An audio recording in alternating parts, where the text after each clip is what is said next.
So, this one's gonna be about personal finances. I at least guess and hope, because I haven't read the article yet, but I guess and I also hope that it is going to provide me and you some tips on how to handle your money, basically.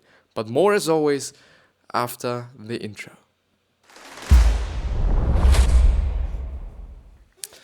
And I missed it. I missed it being here and recording, even though it has also been a quite great time. But yeah, with that being said, hello, welcome back to the next episode of the Self-Development with Tactics fucking podcast. And I'm really pumped to be here and talking about this because this is something that is really, really important. Handling money, talking about money being something that a lot of people are not talking about, that society is often not talking about, which is something that I can understand, of course, but I kind of also feel like, why?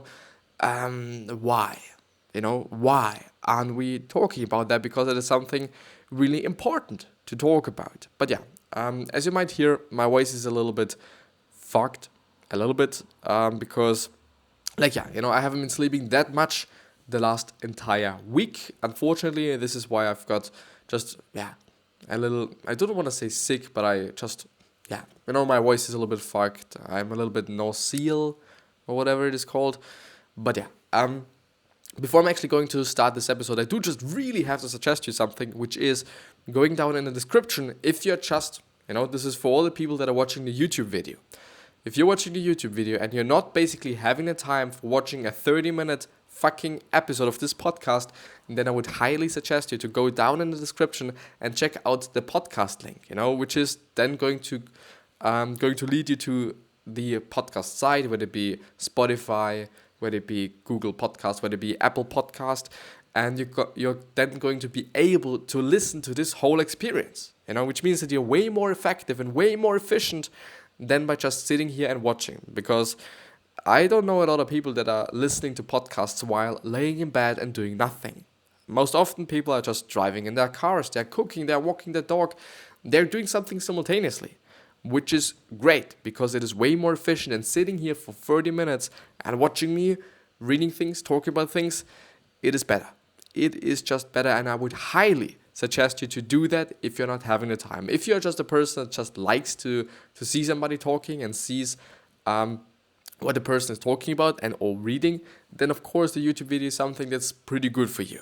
But yeah, I just really have to say that because, because we all are different and we all are learning in different ways, which is really good, because it would also be just really kind of boring, wouldn't it be, when everybody would just feel the same way, act the same way, if we all would actually be the same way. But yeah, this ideas.ted.com article is called How Financial Literature Are You? Yeah. 3 things you should know about your money.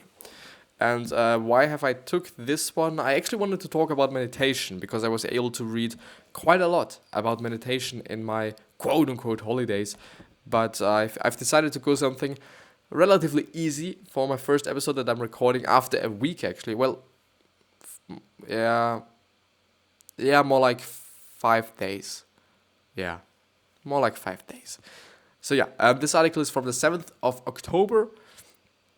Oh, we're actually having the 12th of October. Okay. 2019 by Erin McReynolds. So yeah, let's start with it. Most of us received a little guidance or instruction how to handle money when we were growing up, but that's okay. We can start learning now a little bit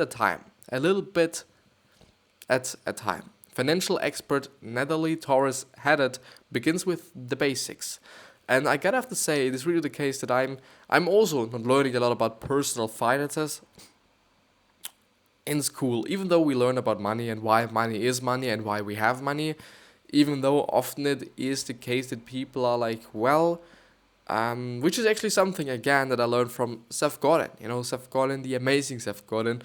And a lot of people say like, okay, we have money because it was just really bad to be like, okay, I'm a hairdresser, and I need to give haircuts. But when nobody needs haircuts, then I'm not having a job. But the thing is, if we are trading, then it is like really fucked up, because if I need just some pork and I'm a hairdresser and this person doesn't need a fucking haircut, what should I do then? You know? Even though there might be a third person that I could give a haircut to, so that I get some um, strings that the pork man needs. The pork man needs, and then I'm giving him the strings, and he gives me the fucking pork. It is not a really problem, as Seth Godin says. I've been thinking about it, and I've been learning it in school that way, that it is the case that we're having money because like the trading stuff wasn't that handy, I guess.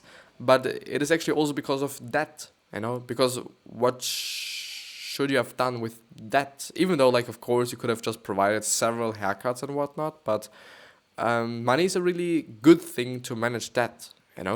You can be like, okay, I don't know, just I'm going into debt for a loan of, I don't know, 10K or something, and then if you're having the money back and if you have earned it back, then you can give it to your bank and whatever institution it might have been, and then that's then it. And with trading, I don't know, it could have been a little bit of a difficult thing, I guess. But yeah, just something that popped into my mind. But in general, I'm not really, besides the whole things that I'm reading about and besides the whole things that I'm listening to, I haven't been just really told about money that often and or that much. So how most of us learn how to use our money wisely and well. When we are growing up, we are given special instruction in important subjects: swimming, driving, sex, to arm us with info and keep us from harm. It has also always been a case, like, I don't know, just swim that way because you're gonna drown when you're swimming the other way, and all those things. Yet, when it comes to managing our money, an activity that every one of us needs to do every day, we receive surprisingly little preparation. We are not taught much about it in school because education systems leave it to us to learn from our families and friends. However, those people often don't fill in the gaps because money can be such a loaded or taboo topic. Yeah, and I really don't get that, because, like, why? It's also the thing, like, a lot of people are not really talking about their earnings, at least in my country. I kind of feel like that it might be different in the US, that people are talking about, what they're earning a little bit more. Of course, like, if you're saying, like, okay, I'm earning, like, I don't know, half a K a month, which is quite nothing, which is like you just not quite really being able to exist, basically. It depends on where you're living, of course. It's not feeling so good, especially when you're talking to a person that is like earning fucking hundreds of Ks a month. Of course it is then something bad, but I don't know, if you're talking to your kids, why shouldn't you talk about your earnings, and why shouldn't you talk about how you manage your money, so that you can show them what you're doing with their money. The thing is, of course, you can influence them by that, which means that when you're like, okay, you're just drinking a lot of beer and this is something that is important to you, then maybe it's also going to be important for your kids because they think it should be important. Maybe, I'm just thinking about it. But yeah, like, I don't know, just telling your kids and telling other people and whatnot how you're using your money, I think is not that bad, unless it is something that you should not be talking about, which is, then just something really taboo. I don't know, like, there might be something. But let's go on. Natalie Torres Haddad, I don't know, who grew up in Southern California, saw many people around her struggling with debt and financial instability. She was determined to be the exception, and she purchased her first rental property in her early 20s and earned an MPA. MPA? Isn't it an MBA? In finance and international business. In the process, however, she became buried in debt only by teaching herself the basics of money, basics that she never learned. She was able to steady herself and her finances, which sounds amazing. Today, she leads workshops and sessions to prevent others from falling into their money pit or falling into their money pit. She's also the author of the self-published Financially Savvy in 20 Minutes. I'm really sorry. She's she's found that even among the college-educated people she meets, the majority feel confused and overwhelmed about balancing their income and expenses. She says, the stats show they are not alone, you know. A 2015 Ohio State University study reported nearly 70% of college graduates in the US say they do not feel equipped to manage money and deal with their debt. And especially, I feel like it is very important in the US, you know. It might even be more important in the US than in other countries, like in Europe. I think in general, just because, like, okay, that is something that is really, really, really common in the US, just because you have to go into debt for just being able to attend school and those things. For example, so that is just way more prominent than it is just, for example, for me and for the people in Austria in general, because I don't know, I would only have to go in debt for buying myself a car, buying myself a house, being able to afford something relatively expensive, you know, just in general, you know, to kind of headline it. But yeah, not only must we get up to speed on the basics, we also need to start having honest conversations with each other about money, says Torres Haddad, which is basically the thing that I was just talking about. Like, we need to talk about it, which is also the case for fucking mental health. I don't really get why we're not talking about mental health that openly, at least not in just public, maybe. Because fortunately there is the internet, and fortunately people that are having some mental health issues are able to find somebody to talk to on the internet and or on some hotlines and whatnot for free, which is amazing, which is really amazing, because I think that even though you could also be like, okay, the internet made a lot of people just feel sick mentally as well, which is definitely the case, I guess. And it also helps a lot of people, hopefully. You know, as I'm just thinking about it, just there has to be something that is helping some people that are having mental health issues. In the same way, we would tell family and friends that we're cutting out refined sugars from our diets or practicing yoga to increase our flexibility. We should be open with them about the steps we're taking to boost our financial health. That way, we can get advice and support. This transparency, she adds, can also make us less susceptible to peer pressure related spending. How many of us have agreed to a pricey meal or weekend trip because we didn't want to come clean about our money concerns? The funny thing is, I'm always the guy that is like, well, I do not want to go to there because it's costing a fucking load of fucking money. I'm always that guy. Always. I'm like, the last week I've been in the Netherlands, you know, in Amsterdam. It's been a pretty cool time. It really has been a cool time. Primarily, I guess, because of the people, you know, because of my class, and it's just really been cool. The thing is, I think it's been 3 days when we have, you know, been eating out, you know, just besides going to the supermarket for buying some shit and whatnot.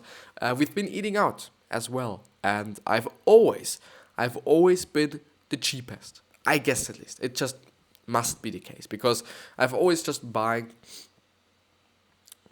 buying just something relatively cheap, but still something that I would enjoy and something that I enjoy, which is like 99% it was soups, because I felt like, okay, I can eat soups, and I've also noticed that there's quite some good soups out there, you know, quite really some good soups, and some that are special as well, because I've eaten something like a sauerkraut soup, something like that. I don't know what it actually was, you know, I actually have to look it up, I guess, but it's been really amazing, you know.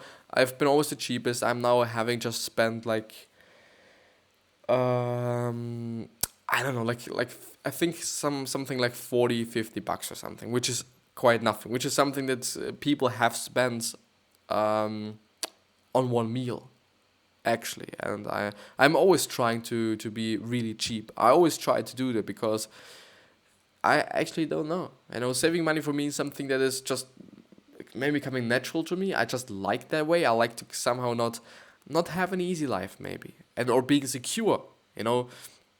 I've had like 130, 40 euros with me, and that was totally fine. I'm still having like 90 left or something like that, which is just really fine.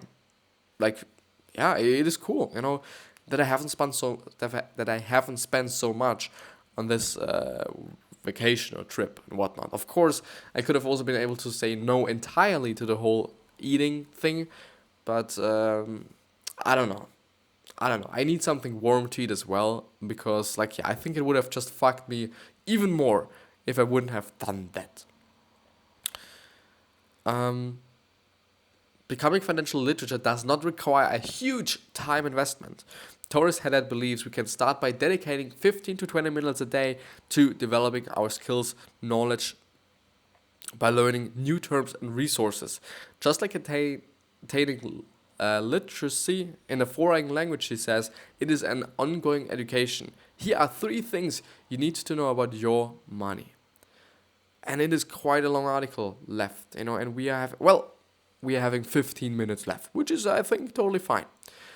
And the first point: know how much money you're bringing in every month versus how much you're spending. I don't know if I should actually... Well, I'm reading it. Most of us can rattle off our salaries in our sleep, but could you do the same for our monthly after-tax income and where you're spending your money every month? If you can't, that's normal. But now it's time to learn your actual take-home pay and your actual expenses and not just ballpark figures or estimates. For your income, look at your physical or online pay stubs and start keeping a record of the after-tax amounts. If you're a salaried employee, that number should be fairly steady. If you're not, those numbers will vary. Of course it will. For your monthly expenses, Taurus Headed suggests writing down, whether it's a physical or online notebook, every single daily purchase, like coffee, takeout, Uber, online shopping, etc. And every single ongoing payment you make through autopay or credit cards, like Netflix, gym memberships, car insurances, utilities, and whatnot. If you've never done this before, you may find this uncomfortable, even painful, but it will force you to face up to your spending habits. Of course it will, because you're seeing black on fucking white what you're spending on, and also I think it is very important is seeing what you're spending your money on, not even how much you're spending, but what you're spending it on. Then you're probably gonna see just something like, okay, most often in every month, if you're doing this for 3 months, let's say, then you're gonna see like, okay, you're spending quite a lot of money on just taking Ubers, which is something that you could also, you could also walk that and not just take your bike and something like that, which is then something really good because you can just see and tell and I don't know, that,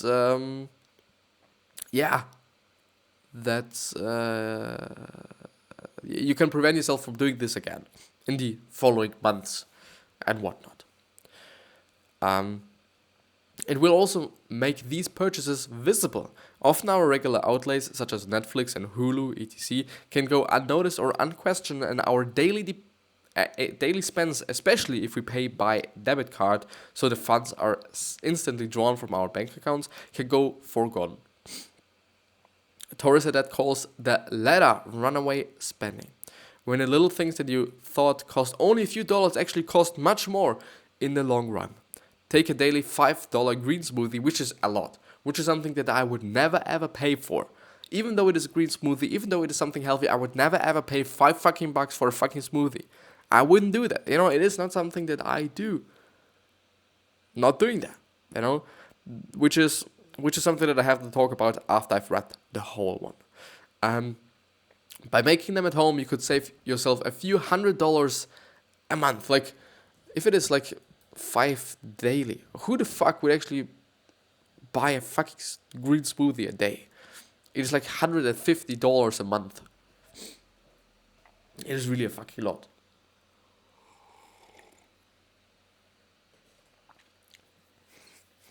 The thing is, I'm not even feeling that bad. I'm only just sounding a little bit crazy, to be honest. Like, I don't know why. It's a little bit fucked up. So after you have a fundamental understanding of income and expenses, you can download an app to help you track those categories. See your bank account, credit card, and loan balances, and organize your purchase into buckets so you can identify areas where you might cut back. 2-3 apps to try are Mint or Charlie, says Doris Hennett, but she cautions apps can be a little out of sight or out of mind. Meaning if you need extra help to be aware of your spending, stick with the pen and paper or pen and pad or fingers and keyboard method a while longer. I'm just really willing to check out Mint. It sounds cool, and there you're having it. When you're on top of your money, you live good. Life is good. You're gonna live good. Yeah. Help your effortlessly manage your finances in one place. All-in-one finances. We bring all of your money to one place, from balances and bills to credit score and more. Budgets made simple. All your money. See all of your bills and money at a glance. It would really... I don't know if there's something like that, but it would be nice if you're able to just scan all the bills that you're actually paying, which would actually be something that I would really enjoy, because I'm always taking bills with me. Like when I'm in the grocery store, I'm always taking the bill. But the problem is I'm always just losing them somewhere. And let's see this other one. Your money saving prodigy penguin. It's called Charlie. So the first one is Mint, Mint, I'm sorry. And this one is Charlie, Charlie. No app to download, just text me and I will get started. Which is amazing. Which is really amazing. Because you just only have to text it, but I guess it is only Facebook Messenger or something, if I'm seeing it correctly here, but I'm not quite sure. Chat on Messenger. Nothing to download, no apps to install, no subscriptions, nothing, just text or chat. Charlie uses better security than banks do and never shares your private information. And it's free. So there are some screenshots. Track my Uber spending. So you can text them and then tell them what to do. Like save $400 for a vacation. And then it is doing that for you. And or... Okay, I'm gonna read this little text because I think it is maybe interesting to you. So save $400 for a vacation. And then the bot says, looks like you want to save some money. I can crunch the numbers. When do you want to have $400 saved? For example, April the 10th or Christmas. And then he or she said, July the 10th. Great, all you have to do is set aside 55 each week to save 400 by July the 10th, 2019. Do you want me to set up a weekly reminder for you? And then you gotta have a weekly reminder. The problem that I'm seeing there is, can you also be using it without just Facebook Messenger? You know, which is something that I'm not using. Most common questions. What is Charlie? How do you start getting help from Charlie? What questions can I ask Charlie? Let's actually... what is my balance? How do I connect other accounts? It would actually be great to have something, like I said, that is like able to scan all your... I think I would actually get that. You know, something that is scanning my bills and whatnot, because I kind of feel like, well, it could be pretty cool and could also help me with my expenses. Even though something that I wanted to say is that if you're spending quite nothing on anything, then of course it is easier to track it. I'm not tracking all my expenses. I'm not doing this. I'm just constantly just thinking about my money and trying to not spend a lot of money on everything or on anything, which is maybe my tactic or my way to save money and to be aware of it. But I should also track it. You know, I should really also track it. You know, and really important. So I guess, I don't know, a lot of people are not spending a lot of money on just some things, but still tracking it might be a good thing to do. But the second tip is know your FICO score and your other credit scores. Just taking a sip, I'm sorry.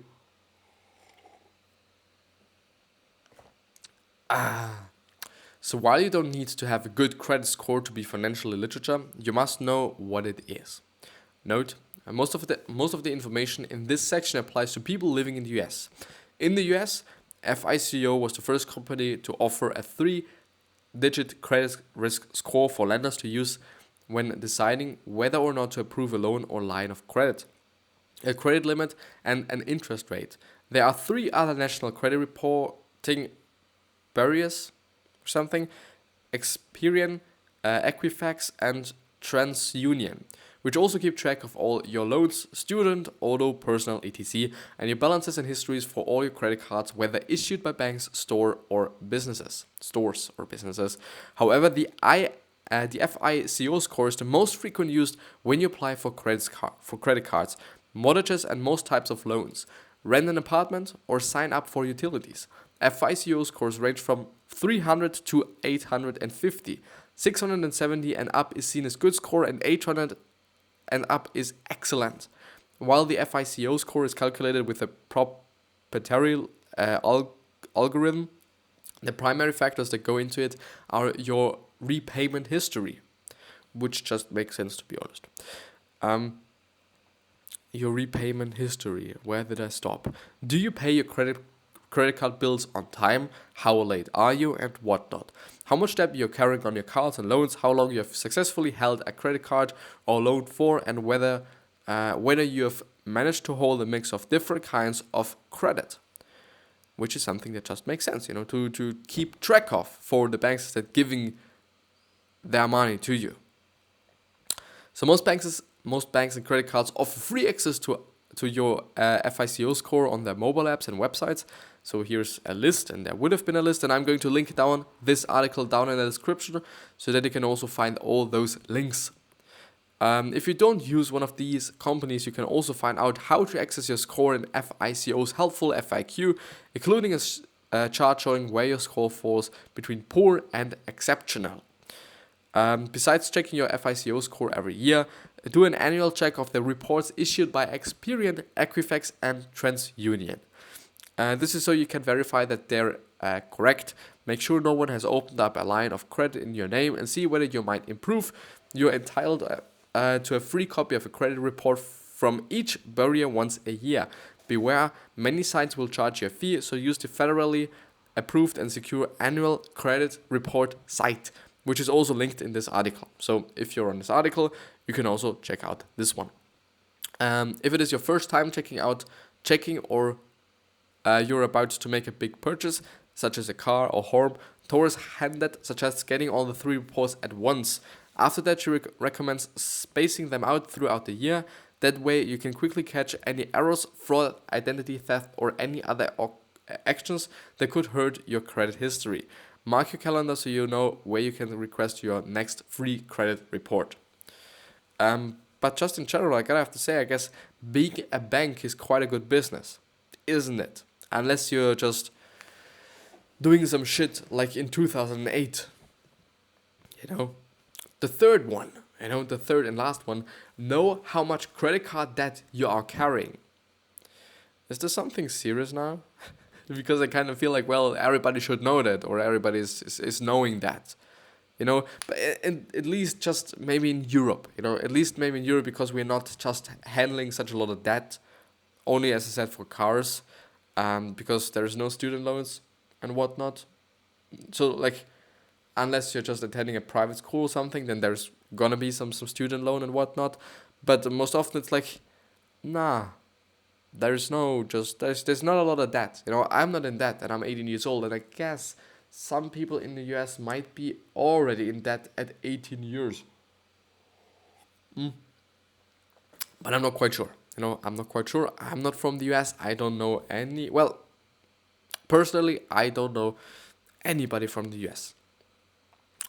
So knowing how much credit card debt you're carrying and how quickly it is increasing due to interest is critical to your financial literacy. Make a list on paper or on computer of each of your credit cards, their current balances and current interest rate. Then put them in order from highest interest rate to lowest. In general, says Taurus Handed, this should be how you should prioritize paying them off. Paying as much as you can towards the card with the highest interest rate while paying the minimum on the other cards, called the debt snowball method. This was popularized by money expert Dave Ramsey. If you have any cards that offered a 0% APR as a promotion when you sign up, Mark down the date on which the promotional rate expires, because that's when you can expect your debt to accumulate at a high interest rate, like 20% or more, which is just really fucking insane. Try to budget your monthly payments so that this card will have little to no balance when the expiration date arrives, which makes sense, or which would make sense. Believe it or not, having a credit card can be a great thing for a person's FICO and credit scores if you are using it responsible. Of course, carrying no debt on your cards is best. Otherwise, Taurus and Net recommends using no more than 30% of your available credit card limit.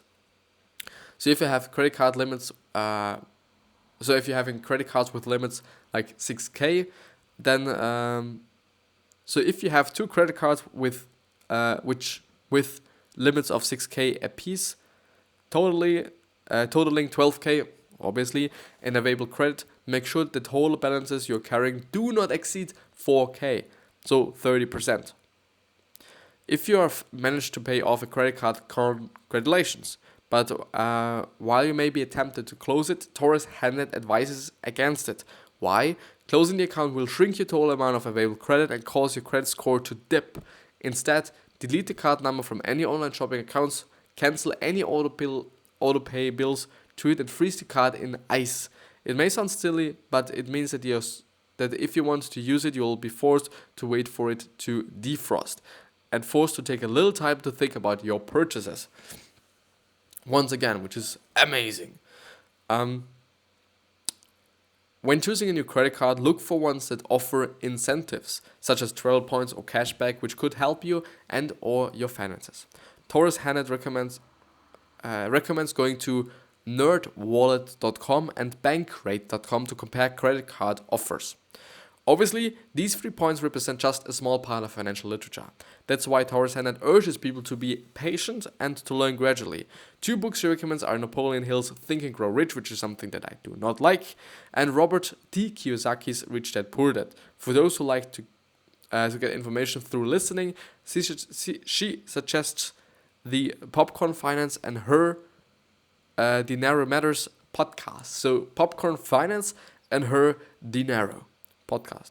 When you can supplement your research with an in-person workshop at Taurus Handnet, even going to one financial literature workshop can have, is it actually literature? It's actually literacy. I'm very sorry. Can have a life-changing effect. She says, of course, everything. It could even be one book that is changing your fucking life. A good time to find free workshops in April, which is Financial Literacy Month in the US. One of the best investments you can make in your life is to educate yourself about money, says Taurus, and that it can really give you a lot of peace of mind. Of course, because if you're just always having to think about fucking money, then it's not going to be something good. It's not going to be something really nice to have, I guess. But yeah, this is going to be it with the episode, I guess. Yeah, it's been fun, even though it's a little bit fucked up when I'm reading and my voice sounds like shit. But yeah, I hope that it wasn't bothering you that much. I hope that it was really fine. I hope that you've learned something as well. And I really hope that you've liked it. But yeah, with that being said, I wish you the best health of happiness and also success. And I also hope that you're going to remind yourself on how you're going to be remembered. Which means your legacy, which means like being nice and then being remembered as a nice person. The only problem there is that it might not be the case, because we're more than 7 fucking billion people on this planet. Which means that there's just gotta be somebody that dislikes you or even hates you. Just for no reason, actually. Just really for no fucking reason. But yeah. 3 other questions that I hope that you're going to ask yourself are, why are you here? What are you trying to change? And what is bothering you the most? And those 3 questions are hopefully going to show you your purpose in life and maybe even some or one business ideas. Just because a lot of businesses started with being pissed by certain things, and then they changed it because nobody did and nobody wanted to and nobody whatever, and then there was a business, and that's great.